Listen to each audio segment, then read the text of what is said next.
Fala fera, Prof. Aruan aqui, e antes da gente começar, dá um like no vídeo, se inscreve no canal se ainda não é inscrito e compartilha esse vídeo com seus colegas. E vamos lá pro vídeo. Leio o enunciado aqui. Isso aqui foi de um aluno que me enviou, essas anotações aqui não são minhas. Então vamos lá. O braço humano pode ser considerado, de forma simplificada, uma alavanca para analisar o levantamento de um objeto. O cotovelo atua como ponto de apoio, a força exercida pelo bíceps é a força potente, e o peso do objeto, somado ao peso do antebraço, é a força resistente. Considere uma pessoa que mantém o antebraço na horizontal, segurando uma esfera de 5 kg, o antebraço, que tem massa de 2 kg, tem seu centro de massa localizado a 15 centímetros do ponto de apoio. A esfera está a 30 centímetros do cotovelo e o ponto de interseção do bíceps no antebraço está a 4 centímetros desse ponto, como mostrado na figura. Considere a aceleração da gravidade local igual a 10 metros por segundo quadrado, beleza. Para que o braço se mantenha em equilíbrio, a força F exercida pelo músculo bíceps deve ser em newtons de aproximadamente. Beleza, uma questão de estática. Uma questão de estática dos corpos rígidos. Um assunto que não é muito comum de cair na UDEB. E caiu nesse ano aí. Tá bom? Então, vamos resolver aqui a questão.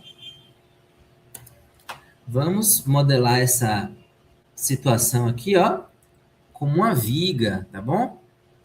Que nada mais é do que um corpo extenso aqui, dessa forma aqui, onde vai agir as forças e os momentos. Momento também é conhecido como torque, tá? Então, vamos lá. Aqui está o cotovelo, vamos representar aqui com C, e vamos colocar as forças que estão agindo. Ó. Então, tem essa força F aqui, né, que é do bíceps, né, a 4 centímetros do ponto de apoio. Então, vamos colocar aqui, ó, vou até botar de outra cor aqui, uma força F aqui para cima, a 4 centímetros do ponto de apoio.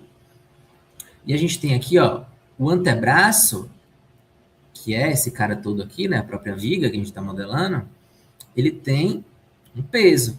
Então, existe uma força do antebraço aqui agindo no cotovelo, tá certo? Ou seja, a gente vai ter que usar o peso, né, da própria viga, do próprio antebraço. Então, a gente tem que colocar a força agindo no centro de massa do corpo, ou seja, no meio do corpo aqui, ó. Então, a gente vai ter essa força aqui, ó, vou botar certinho aqui, que é o próprio peso do antebraço. Então, vamos colocar assim, ó, peso do antebraço, PA. Então, a gente tem que colocar todas as forças que estão agindo aqui no antebraço. E a outra vai ser o peso da bola. Tem a bola aqui, né? Vamos desenhar ela aqui assim, só para ilustrar. A gente tem a bola aqui. E temos aqui o peso da bola aqui para baixo. Pronto, colocamos todas as forças que estão agindo aí no antebraço. Ok? E agora, ele falou que o corpo está em equilíbrio. Em equilíbrio. O que é que significa equilíbrio? Quando estamos falando de um corpo rígido, significa que força resultante igual a zero e somatória dos momentos igual a zero, ou somatória dos torques igual a zero. Tá certo? Então, a gente tem que escrever isso aqui, nossa situação de equilíbrio. Vamos escrever aqui, ó, somatória, essa letra grega aqui, que é um sigma maiúsculo, representa o símbolo de somatória. Então ó, somatória dos momentos em relação a um ponto, no caso o ponto C, sempre em relação a um ponto, é igual a zero. A gente pode escrever assim ou dizer que o momento resultante em relação ao ponto C é igual a zero. Das duas formas está correta. Então, a gente vai somar todos os momentos igual a zero.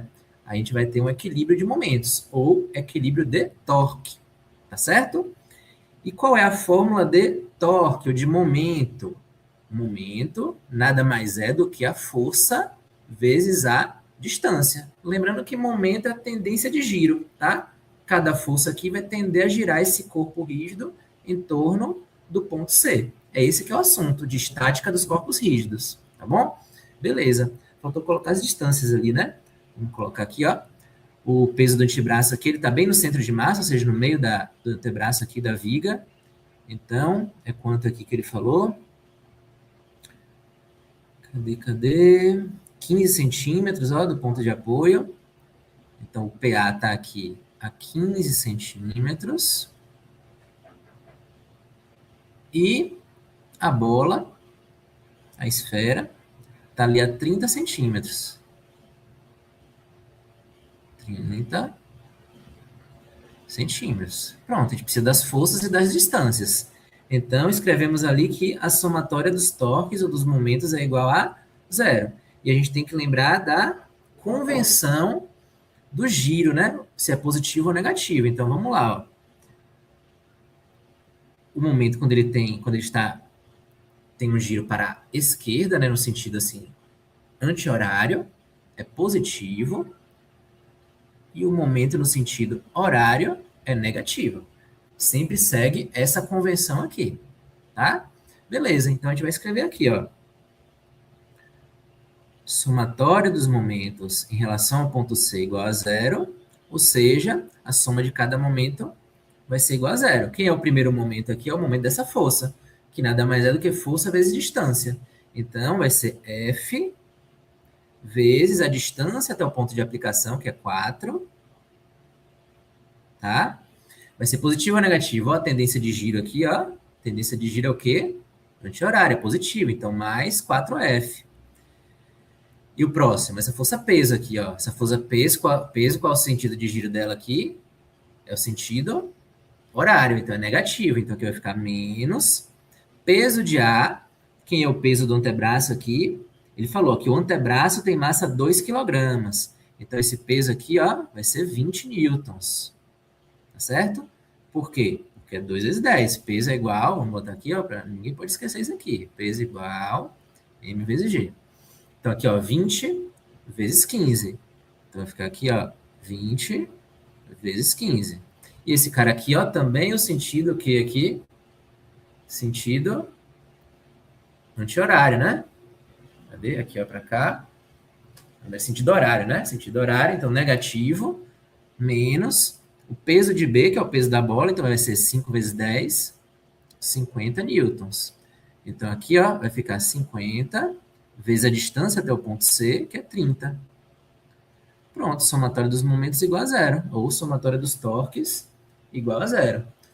Agora é só a gente resolver a equação para achar o F. Então vai ficar aqui, ó, 4F menos 20 vezes 15 dá 300, menos 50 vezes 30 vai dar ali, ó, 5 vezes 3, 15, com dois zeros, 1.500, igual a zero. Então, 4F menos 1.800 igual a zero. Então, 4F igual a 1.800.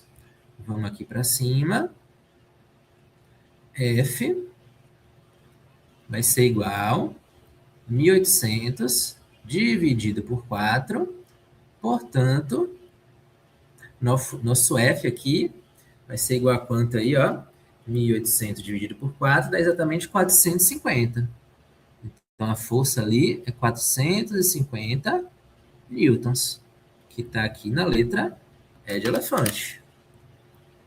E de elefante.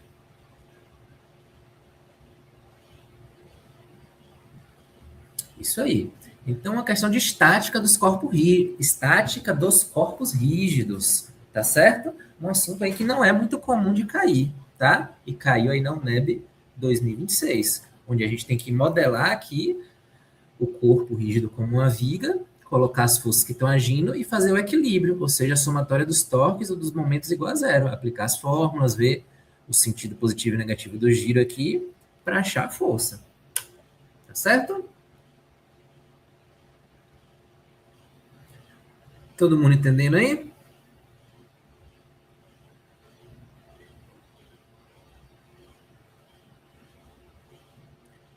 Show de bola?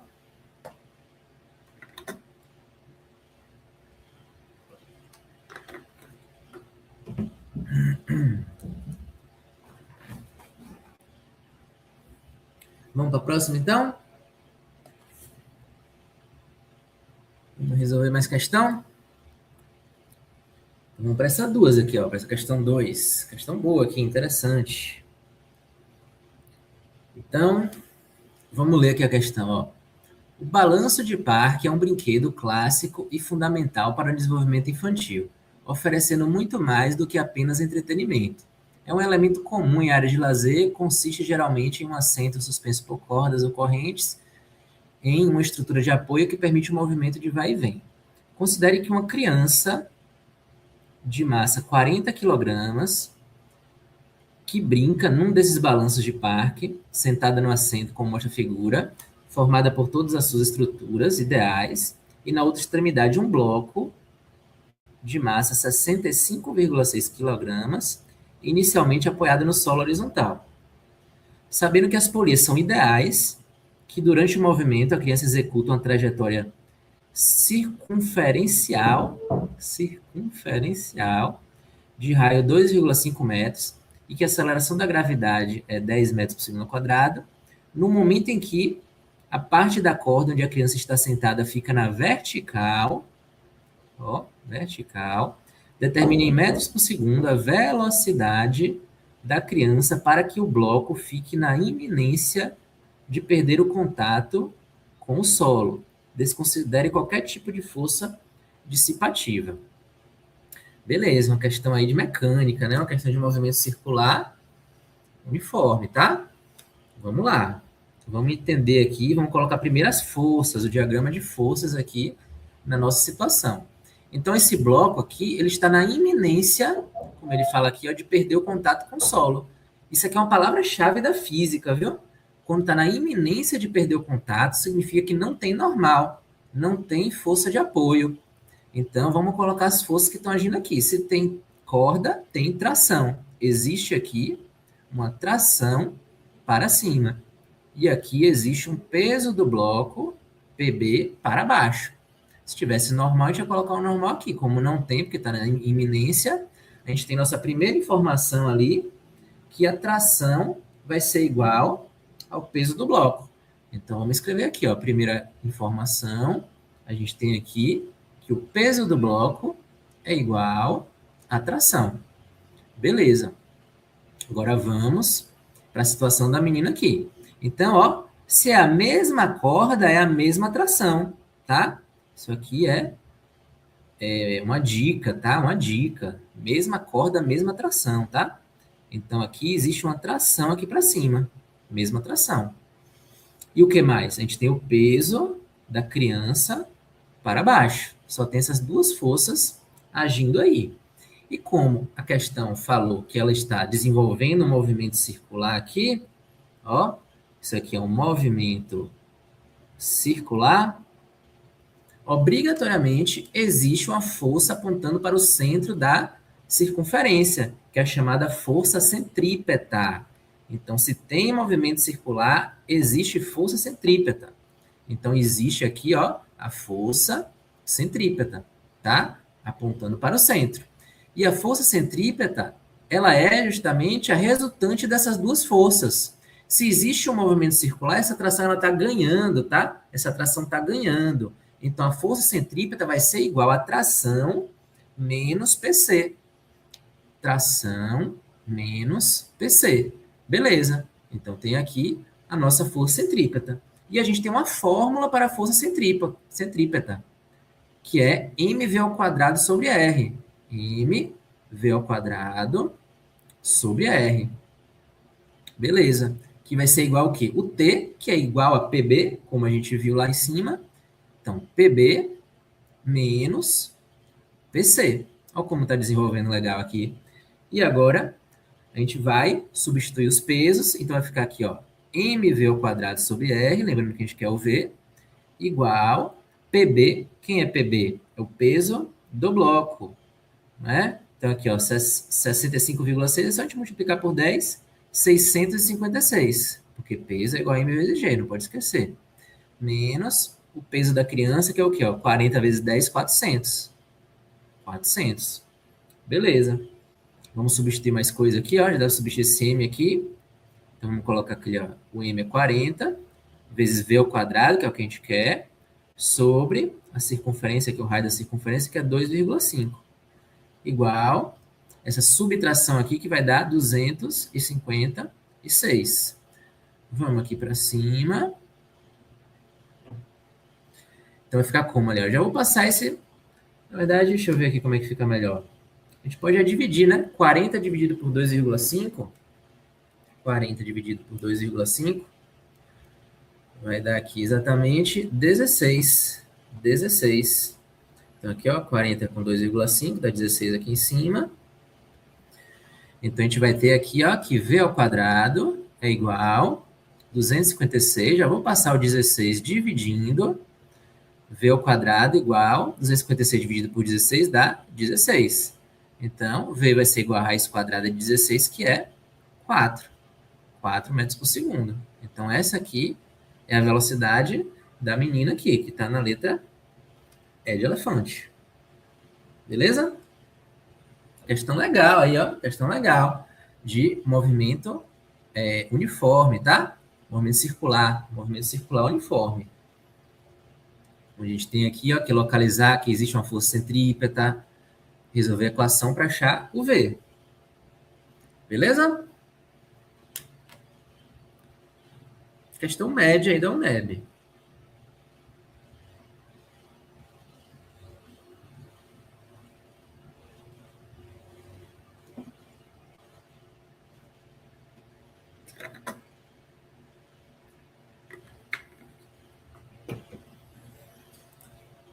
Vamos resolver mais um aqui.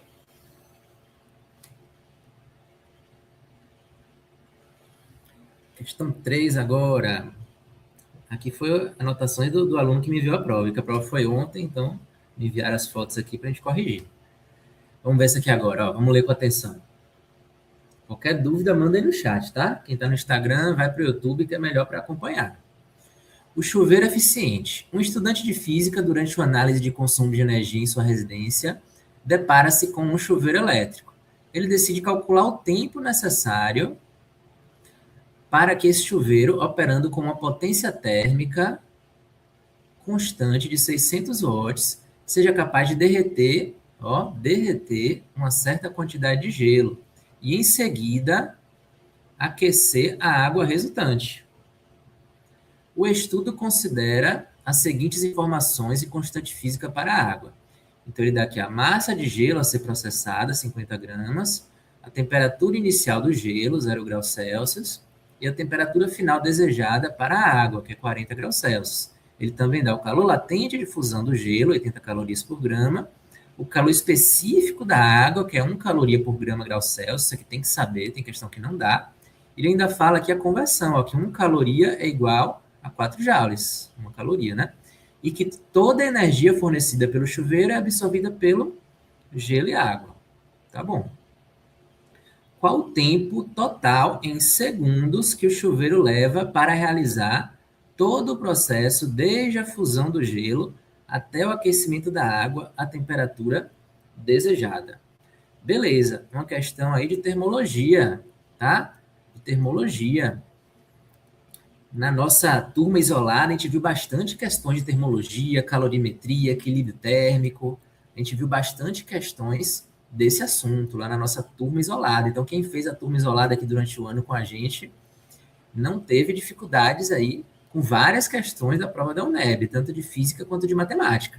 Na nossa semana da revisão aqui no YouTube, também lá na isolada, a gente viu questões bem parecidas com essa aí, inclusive, de potência, de equilíbrio térmico, tá? De fornecimento de energia, calor sensível, calor latente, que é o que a gente vai fazer aqui, tá bom? Então, se ligue, ó. Primeira coisa, nós vamos derreter o gelo. Então, temos aí um processo de mudança de fase. Lembre-se que as transferências de calor, não é?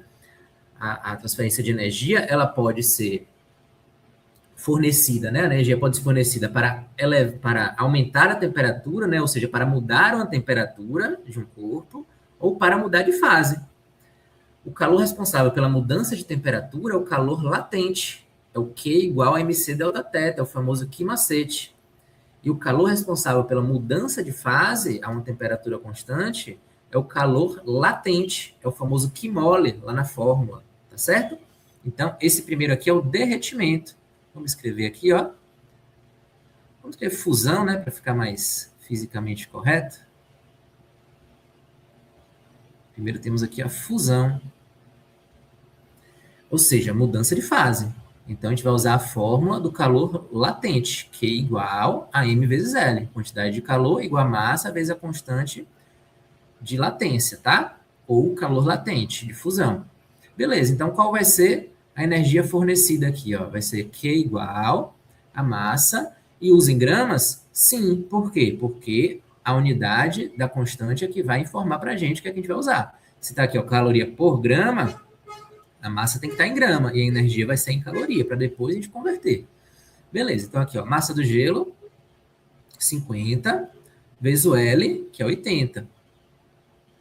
Então, a quantidade de calor aqui, ó, vai ser 5 vezes 8, 40, acompanhada de 2 zeros. O quê? Caloria. Pronto, então é necessário fornecimento de 4.000 calorias para fundir o gelo, tá? Para derreter o gelo.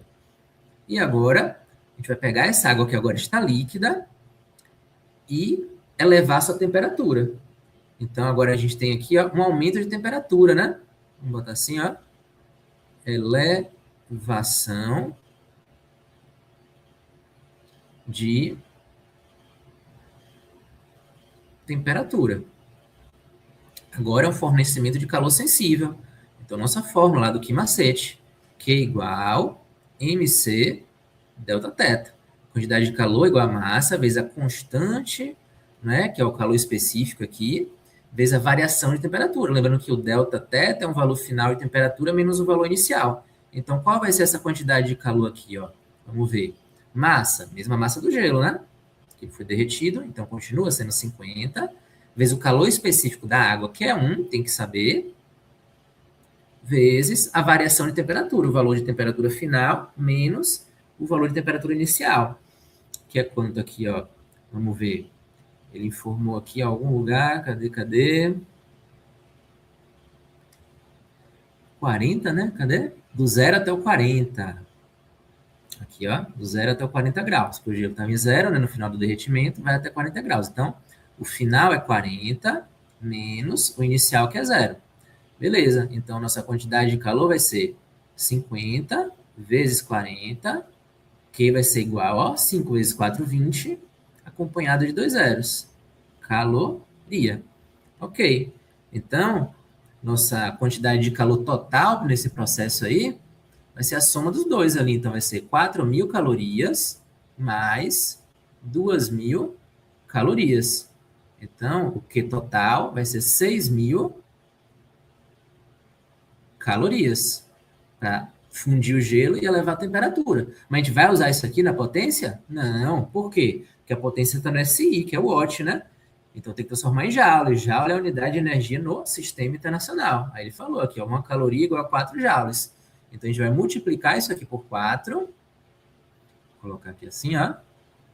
Multiplicar por 4. Então a quantidade de calor total vai ser o quê? Ali, ó, 6 vezes 4, 24, acompanhado de 3 zeros. 24.000 joules. Beleza. Agora a gente usa a nossa fórmula de potência. Potência é igual a energia sobre o tempo. No caso, energia térmica, o Q total, dividido por ΔT. Então, nosso pote, ele deu ali, ó, que é 600. O calor ali é 24.000 joules. Tudo isso dividido pelo intervalo de tempo que ele quer saber. Vou passar o ΔT para a esquerda multiplicando e o 600 para a direita dividindo. Então, aqui, ó, ΔT vai ser igual a 24.000 dividido por 600. Maravilha. Aqui a gente já pode cortar, ó, 2 zeros em cima com 2 zeros embaixo. Pode cortar também esse 24 aqui com esse 6 aqui. Vai dar 4 em cima. Isso. Então, sobrou o que ali, ó? Portanto, nosso ΔT tá tudo no SI bonitinho. Então, vai ficar ó, 4 com esse zero aqui, 40 no SI segundos. 40 segundos. Que tá aqui na letra E de elefante. Beleza, uma questão aí de energia térmica, tá? Uma questão de termologia envolvendo aí a parte de transferência de energia, de calorimetria, né? É o nome desse assunto mais corretamente. A gente usa potência também. Uma questão média aí da UNEB. A gente viu muito esse assunto aqui na nossa isolada, viu? Nas revisões da isolada. A gente viu muito esse assunto de termologia, que é um assunto que a UNEB gosta bastante. Tá bom? Todo mundo entendendo aí?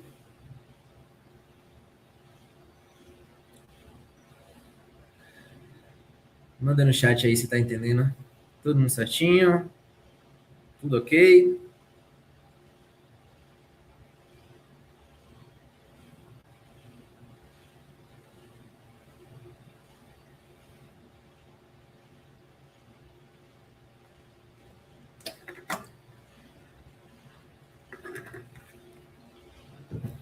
Estão acertando tudo até agora aí?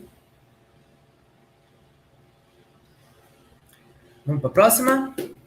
Questão 4. Qualquer dúvida, pergunta aí, viu? Questão boa aqui, viu? Questão fácil, mas bem interpretativa. Parecendo até uma questão do Enem isso aqui. Ele dá um textão com bastante interpretação, mas um assunto fácil, que é o movimento uniforme, tá? Então vamos lá, ó. Vamos ler aqui, ó. Carga gigante percorre 16 quilômetros na Dutra, nesta segunda. E estaciona em Pindamonhangaba. A carga saiu de Taubaté, onde estava parada, desde sexta-feira. Descrição da imagem: carga gigante percorre 16 quilômetros na Dutra e estaciona em Pindamonhangaba. A nova carreta gigante com 800 toneladas, ó, coisa que não precisa, informação inútil aqui, né? Que transporta um transformador pela rodovia Presidente Dutra, percorreu um total de 16 quilômetros. Ele repete 16 quilômetros, 16 quilômetros toda hora aqui, é o nosso ΔS. Grifei uma vez só aqui. A operação de transporte da carga que seguia uma velocidade máxima de 15 km por hora começou de tarde, com o transformador saindo do quilômetro 117 em Taubaté. As equipes optaram por levar a carga até o quilômetro 101. Veja que ele dá a posição final e a posição inicial, só que nem precisa, porque ele já dá o ΔS. Ele já dá a variação de posição, já dá o deslocamento. Você veja que essa questão, né, ela tem mais dados do que precisa. É uma clássica questão de Enem mesmo, que tira de uma reportagem, né, os dados para a gente resolver uma questão de física. Ele fala que estacionou por volta das 15 horas. Conforme as informações da reportagem do G1, qual o horário de saída da carreta em Taubaté, considerando que manteve a velocidade máxima durante todo o percurso? Ou seja, nós temos aí uma velocidade constante, uma velocidade que foi constante em todo o percurso. Isso aqui implica que temos um movimento uniforme, se trata de um movimento uniforme, tá? Ou seja, aceleração é igual a zero. Aceleração é igual a zero. A gente vai lembrar das fórmulas do movimento uniforme, que a principal, né? Assim, a primeira delas é a fórmula da velocidade média, V igual a ΔS sobre ΔT. Então a gente vai usar aqui, ó, velocidade média é igual a ΔS, que é o deslocamento, sobre intervalo de tempo. Veja que ele quer aqui em hora, né? Então a gente vai usar aqui em quilômetro e hora, quilômetro por hora, não precisa converter. Beleza, qual é a velocidade média? 15. Quem é o ΔS? 16. Sobre ΔT que a gente quer saber. Vou passar o ΔT para a esquerda multiplicando e o 15 para a direita dividindo. Então, nosso ΔT vai ser igual a 16 sobre 15. Ora, beleza. Então, aqui a gente tem uma fração irredutível, não dá para reduzir essa fração. Como é que a gente transforma aqui nos dados aqui que a gente quer? O que é que a gente vai fazer aqui? Veja que essa fração está em hora, né? Essa fração aí está em hora.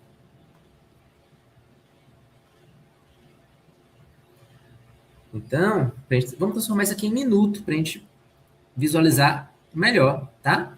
Então, aqui, ó, se a gente tem hora aqui, é só a gente multiplicar isso aqui por 60, que vai sair nosso ΔT aqui em minuto. Então, a gente vai fazer, ó, 16 vezes 60, vamos colocar aqui, ó, 16 vezes 60, que é igual a 960, dividido por 15, fazendo essa conta aqui, ó, 960 dividido por 15,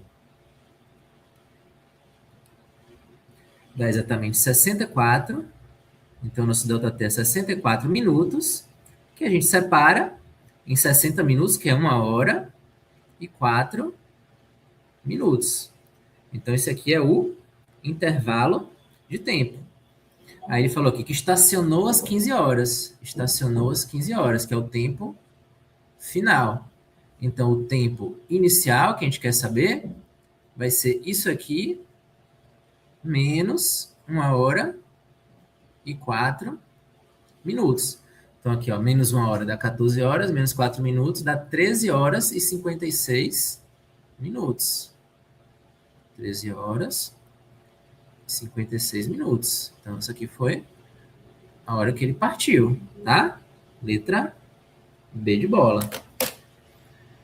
Tudo bem. A questão aí de movimento uniforme. Interessante, que ele dá uma reportagem cheia de dados que não precisa usar, né? Para a gente localizar o que a gente vai usar na nossa fórmula V igual a ΔS sobre ΔT.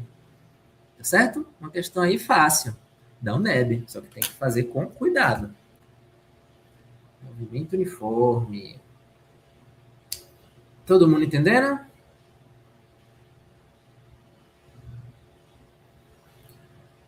Bom, já resolvemos aí metade da prova da UNEB de física, né?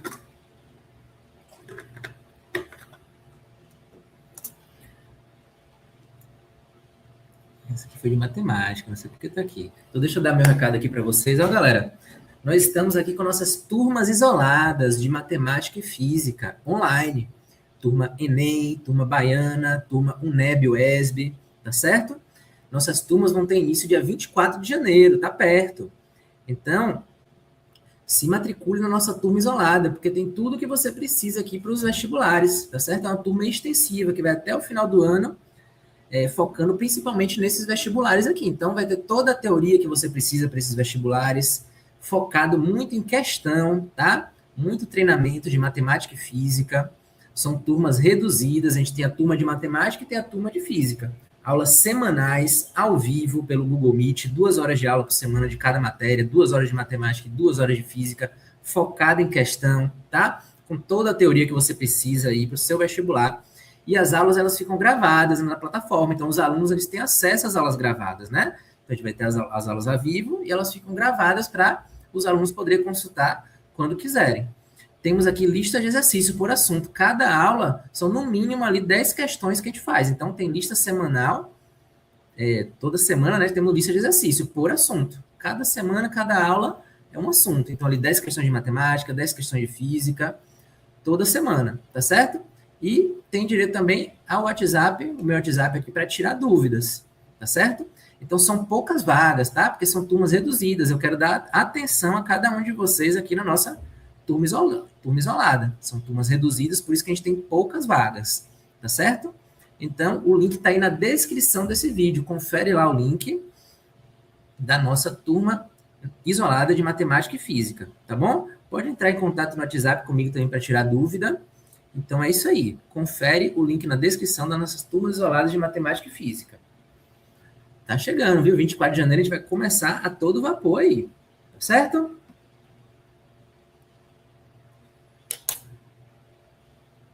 Lembrando que aqui foi um aluno que me enviou a prova, que aconteceu a prova nessa segunda, né? Então, o aluno me enviou as fotos aqui, as anotações aqui não são minhas. Vamos lá. O canal auditivo humano pode ser fisicamente modelado como um tubo sonoro fechado em uma das extremidades, próximas ao tímpano, e aberto na outra. Vamos grifar aqui que isso é importante. Na orelha externa. Esse modelo simplificado ajuda a entender a sensibilidade do ouvido a determinadas frequências sonoras. especialmente na faixa de 3 kHz a 4 kHz, onde a audição humana é naturalmente mais aguçada devido ao fenômeno da ressonância.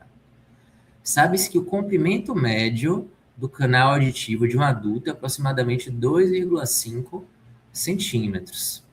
Então, ele dá aqui o ouvido humano. Considerando o canal auditivo humano como um tubo sonoro fechado de comprimento médio, L igual a 2,5 centímetros, e a velocidade de propagação do som no ar, V igual a 340 metros por segundo, qual a frequência fundamental de ressonância em Hertz desse canal? Beleza, uma questão aí da UNEB, né? De acústica, que é um tópico lá dentro de ondulatória, é um tópico dentro de ondas. É um assunto que não é comum de cair na UNEB. Esse ano tivemos aí alguns assuntos não comuns de cair que caíram. Então, veja aqui, ó, ele quer a frequência fundamental de ressonância. Então, vamos anotar isso aqui assim, ó. Frequência fundamental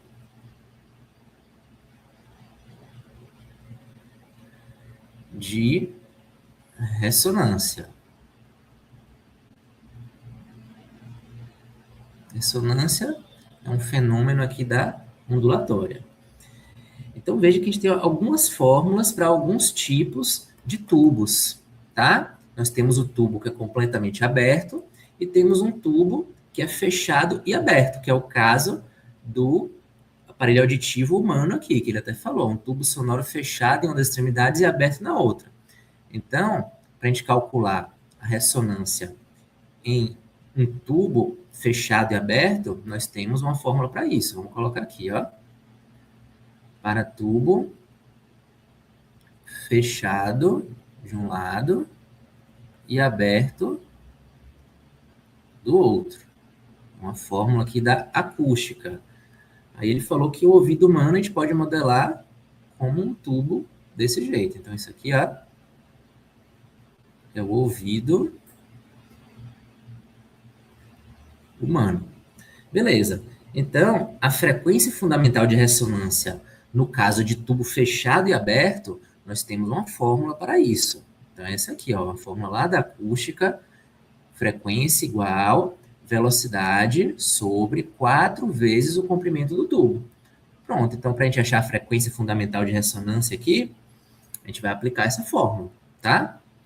Então, nossa frequência é igual à velocidade da onda aqui, né, no caso do som, a velocidade do som, que tem que saber, viu? Tem questão que não dá, aqui ele deu, que é 340 metros por segundo, mas tem questão que não dá, sobre 4 vezes o comprimento do tubo, que ele falou aqui, que é 2,5 centímetros, só que tem que estar em metro, né? Porque SI é Sistema Internacional. Então, aqui, ó, vamos dividir isso aqui por 100, de centímetro para metro, a gente divide por 100. Então, vai ficar 0,025. Beleza. Então, isso aqui vai ficar, ó, 340, 4 vezes 0,025 é 0,1. Então, aqui, ó, 340 dividido por 0,1. Dividir por 0,1 é a mesma coisa que multiplicar por 10, tá? Importante isso aí. Facilita as contas saber esses cálculos mentais. Então, aqui, ó, dividir por 0,1 é a mesma coisa que multiplicar por 10. Então, nossa frequência vai ser 3.400 Hz. Pronto, que está aqui na letra E de elefante. Uma questão fácil aí de acústica, mas tem que saber as fórmulas, tá bom?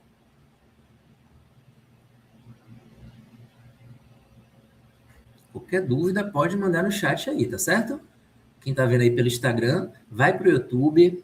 O meu canal do YouTube tá lá na bio do Instagram, tá? Então vai pro YouTube que é melhor para acompanhar e eu leio o chat no YouTube, tá certo? Beleza, resolvemos essa aí e vamos para a próxima.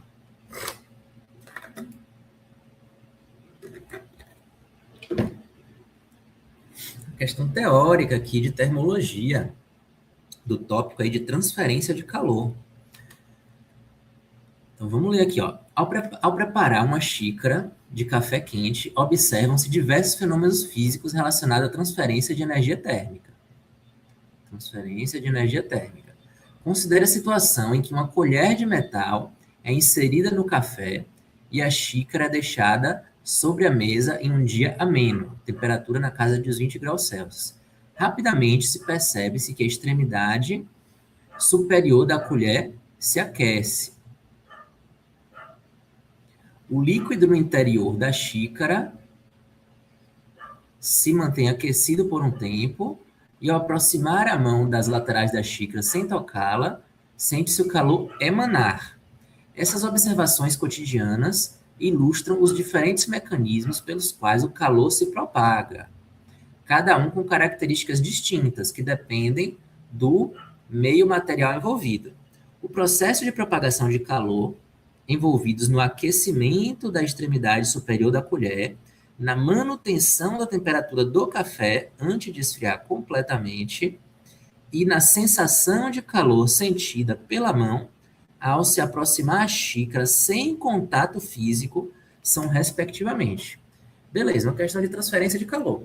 Então, a propagação de calor, a transferência de calor ou transferência de energia térmica se dá em 3 processos, tá? 3 processos, que são a condução, a convecção e a irradiação. A condução é a transferência de calor através de um sólido, tá? De um sólido. A convecção é a transferência de calor através de um fluido. E a irradiação é a transferência de calor à distância, tá? A distância, por exemplo, o Sol aquecendo o solo aqui da Terra, tá bom? Então, a gente vai analisar aqui cada um dos casos que ele falou. Beleza. O primeiro é a colher se aquecendo. Então, o calor o calor vai começar a aquecer essa parte da colher que está aqui dentro e vai ser conduzido até a extremidade da colher, através de um sólido, que é o metal da colher. Então, o primeiro ali é condução. E depois ele fala do aquecimento da xícara do café aqui dentro, tá? Que é um fluido. Então, o fluido é aquecido aqui por convecção. Então, o calor aqui vai subindo, vamos dizer assim, e vai resfriando aqui embaixo, e o calor vai ser transmitido aqui por convecção através do fluido. Então, o segundo é convecção. E o terceiro, uma pessoa coloca a mão aqui perto, ela vai sentir o calor irradiando à distância aqui. Então, o terceiro vai ser irradiação. Irradiação. Pronto, tá onde isso aqui, ó? Condução, convecção e radiação. Tá na letra A de aprovado. Certo? Isso aí, condução, convecção e radiação. Então, é uma questão fácil de transferência de calor. Uma questão conceitual que é tranquila aí da UNEB. Tá certo? Qualquer dúvida, pergunta aí no chat. Quem está no Instagram vai para o YouTube, que é melhor para acompanhar. O link está lá na minha bio. Vamos ver mais um aqui?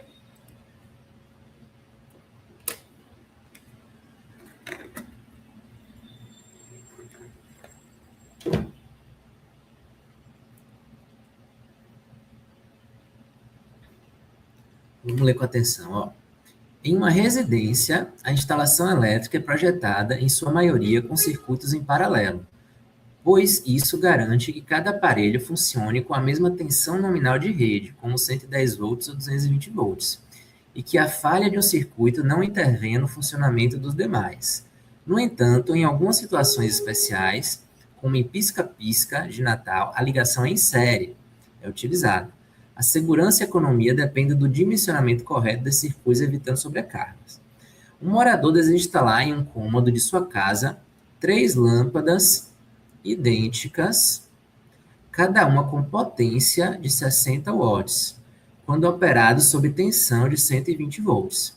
Ele dispõe de uma fonte de tensão contínua de 120 volts.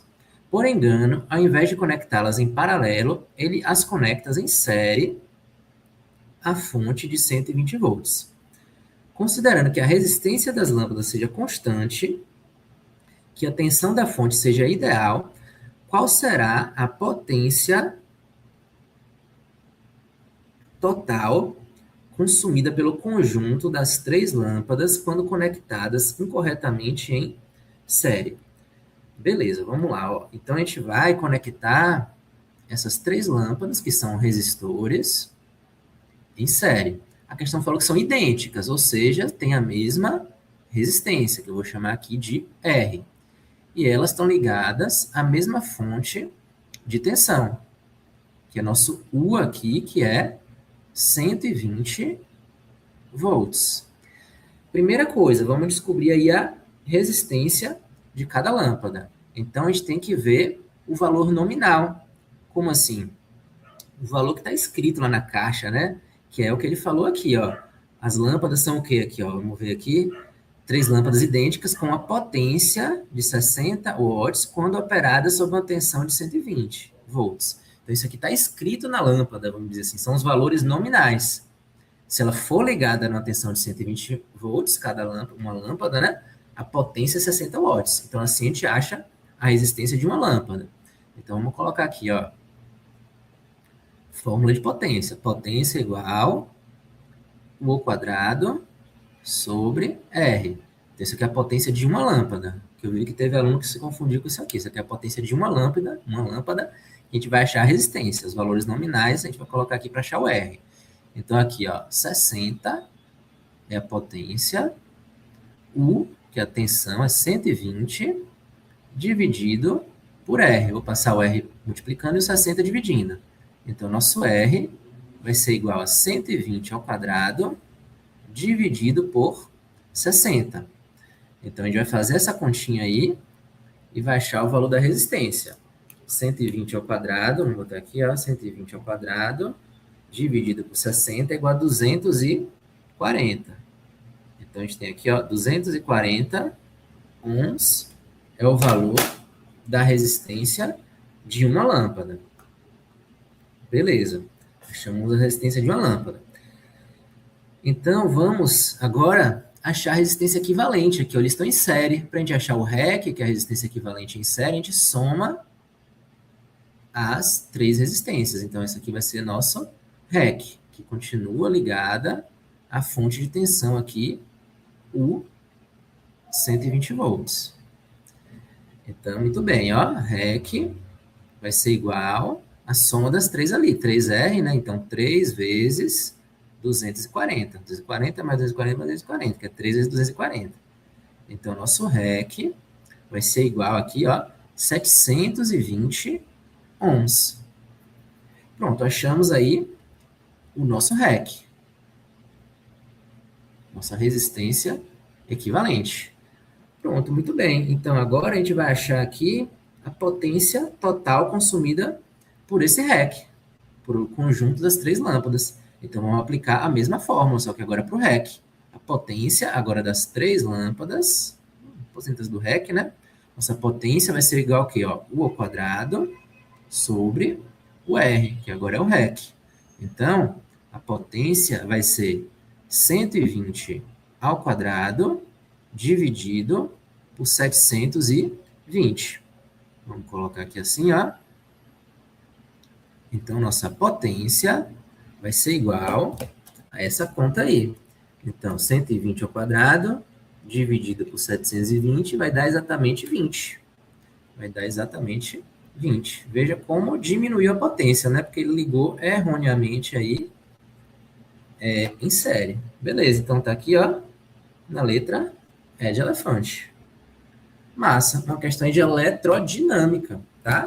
Uma questão de fácil para médio, tá bom? Quem fez a nossa isolada aqui, ó, durante o ano passado todo, a gente viu bastante questão de eletrodinâmica, tá certo? Isso aqui não foi novidade nenhuma para quem fez a isolada aqui com a gente. A isolada e também as revisões que acontecem dentro da isolada, tá certo? A gente fez bastante questão de eletricidade, eletrodinâmica, que é um assunto que cai muito na UNEB. Beleza? Qualquer dúvida, pergunta aí, tá? Quem tá no Instagram, vai lá pro YouTube, que eu leio o chat no YouTube, é melhor para acompanhar no YouTube. Show?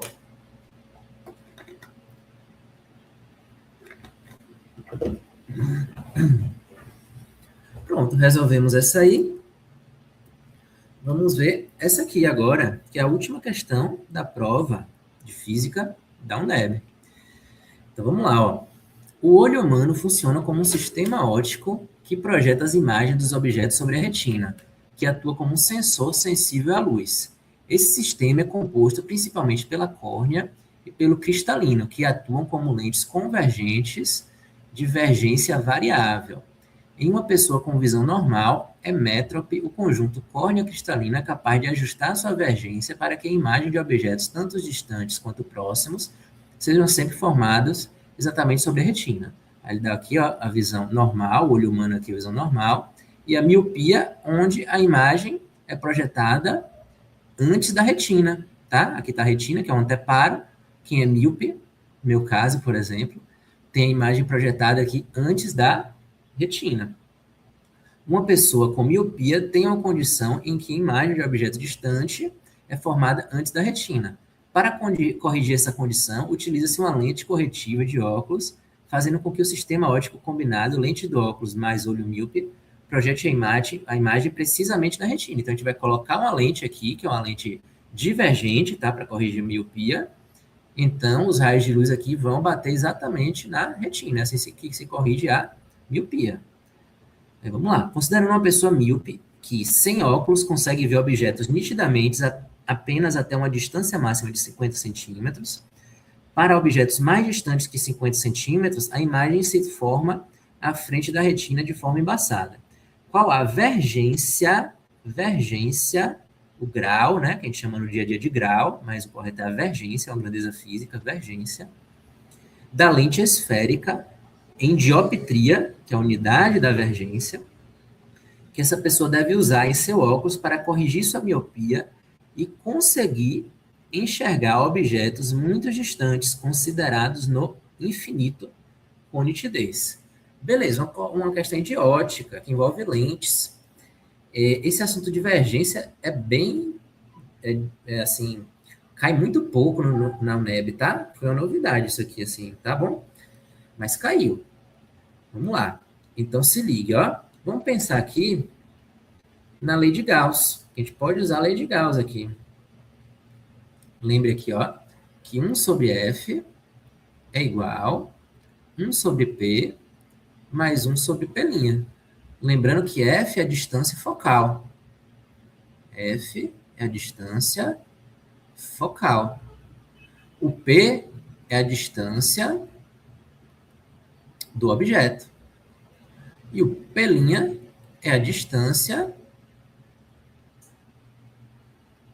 da imagem. Show. Aí ele falou o que aqui, ó? Ele quer que consiga enxergar objetos muito distantes, né? Considerados no infinito. Então, a distância do objeto, que é o nosso P aqui, vai ser uma distância infinita. Então, como é que fica isso aqui, ó? 1 sobre F é igual a 1 sobre infinito. O que é infinito, professor? Infinito é um número tão grande que a gente não consegue nem mensurar, tá? Infinito é um número muito, muito, muito, muito grande, tá? Mais 1 sobre P'. E 1 sobre infinito, 1 sobre um número muito, muito, muito grande é zero, tá certo? Então isso aqui vai zerar. Isso aqui é um conceito muito abordado no ensino superior, tá? Mas eu só quero mostrar aqui como é que vai ficar a fórmula. Então, é isso aqui, ó. 1 sobre F é igual 1 sobre P'. Então, quando a gente tem uma lente que tem, na verdade, quando a gente tem esse caso, né, de miopia, objeto muito distante, a fórmula da lei de Gauss ela se reduz a isso aqui, tá bom? Ou seja, o F vai ser igual ao P'. Aí você tem que lembrar que isso aí é uma lente divergente. Para corrigir a miopia, a gente usa uma lente divergente, tá? Vamos colocar aqui, ó. Vou colocar aqui assim, ó. Miopia é corrigido com a lente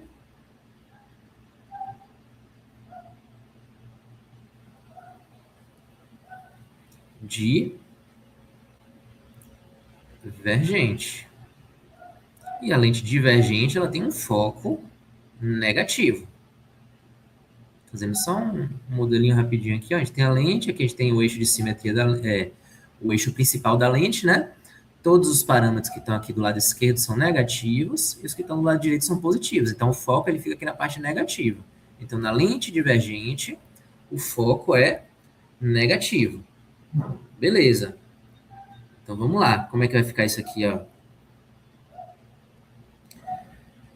Vamos ver isso aqui, ó.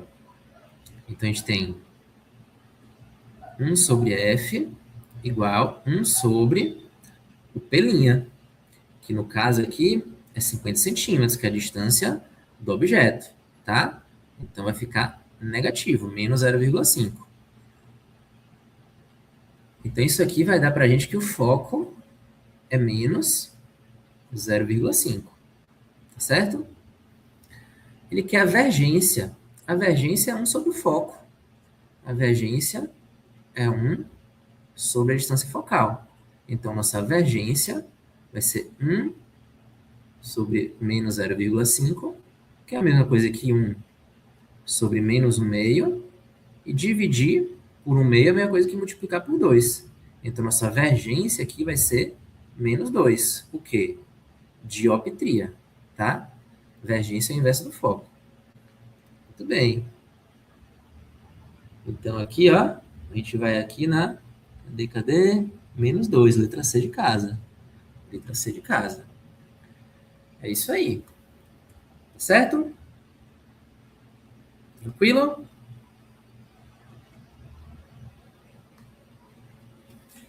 Beleza, né? Fizemos essa.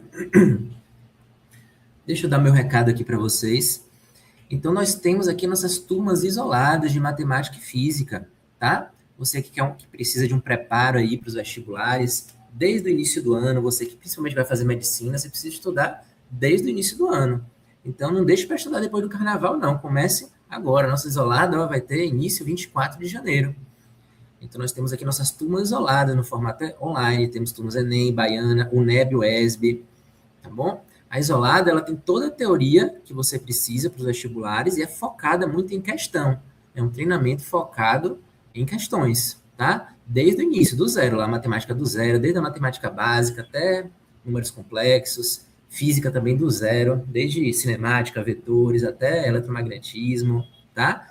Muito focado em questão aqui nossas isoladas. Pelo menos, são aulas semanais, né? Então a gente faz pelo menos 10 questões por semana, de cada matéria. São turmas reduzidas, porque eu quero dar atenção a cada um de vocês. Por isso a gente tem aqui turmas reduzidas, tá bom?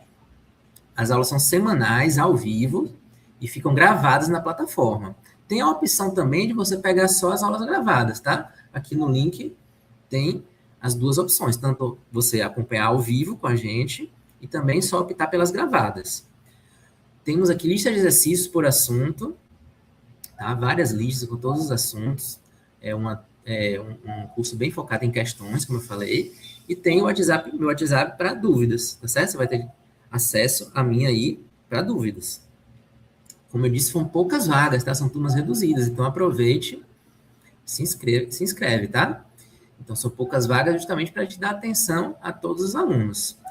O link está aí na descrição, eu coloquei aqui o QR Code também, então aponta aí a câmera do celular para o QR Code, ou vê o link na descrição, que está todo o detalhe lá, o cronograma de aulas, tudo certinho lá. Pode entrar em contato também no WhatsApp para tirar dúvidas aí sobre as turmas isoladas. E usa o cupom SOUFERA, que você vai ter 10% de desconto na primeira mensalidade, tá certo?